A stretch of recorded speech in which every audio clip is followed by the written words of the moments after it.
Hunter, you're watching ABC News Live. We're actually in our London bureau, but we're speaking with Chaim Fetter, who's in Lombok. It's been a couple of brutal weeks of earthquakes and aftershocks in Indonesia, 4 days since the strongest 6.9.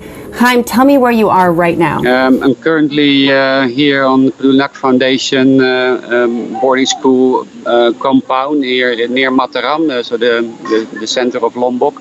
So you run a center, a foundation called Peduli Anak, houses 90 children from, I believe, age 18 months to 18 years old.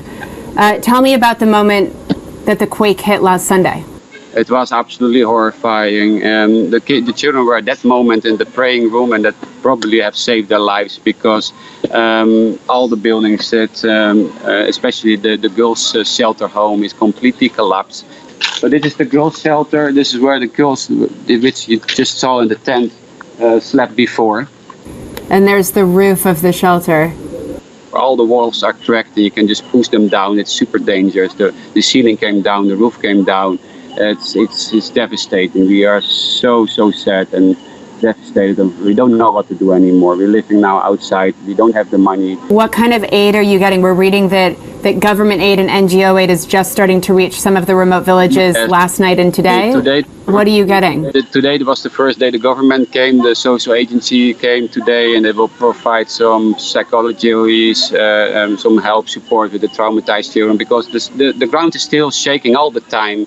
You feel the quakes all the time. It doesn't stop, and every time when there is a shake, the children get scared and starting to cry again. So they're really traumatized. It's super scary. You feel if it is like if you are on a ship and you step on land, that the whole ground is moving all the time under you. It's really weird. Something weird is going on here in Lombok. What do you tell the children? How do you explain what's happening? It's super difficult to explain what is happening. We just tell them, you are safe now, you are not in the building, there's nothing that can fall on your head. What do you need most right now? What do the children need most? Now, short term, we need a little bit more food and water, and we need money as soon as possible so we can start building a strong house so they have a real roof above their head again. Do you think you'll try to move the children to someplace safer on Lombok? The weird thing is the quakes are everywhere. The epicenters are everywhere, every day, different places. North Lombok, West Lombok, South Lombok. Thank you so much for joining us. Thank you guys for joining us. We'll have lots more on abcnews.com, across our digital platforms on this ongoing story. I'm Molly Hunter in London, and you're watching ABC News Live.